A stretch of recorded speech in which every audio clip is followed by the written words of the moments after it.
calaamadaha waxaa ka mid ah inuu qofku uu jirkiisa ka dareemo diirimaad mararka qaarkood inuu kuleel noqdo mararka qaarkood inuu qofkaas ka dareemo gubasho laabta dhunta sidoo kale ama cunaha kale inuu ka dareemo gubasho taas oo ay ugu wacan tahay ICD ka imanaysa caloosha dibshiidkii oo xumaada mararka qaarkood qofku wuxuu dareemaa ama afkiisa ka dareemaa qadaad buu ka dareemaa acid buu ka dareemaa waxa kale oo dareemaa qofkaasi in xaaladda xanuun ee haysa ay markaa ka sii darayso markuu foorarsado markuu dhabarka wajifta salaano kale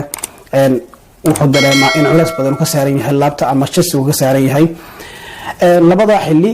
marka qofku uu soo foorarsado ama hawl qabto ama markaas uu siiskiisa uu soo foorarsado ama tusalahaan kale qofku dhabarka u jife labada xilli buu dareemaa sidoo kale calaamadaha waxa kamid ah qofku ay ku adkaato in marka uu xalliqo waa calaamadaha lagu garto heartburn ama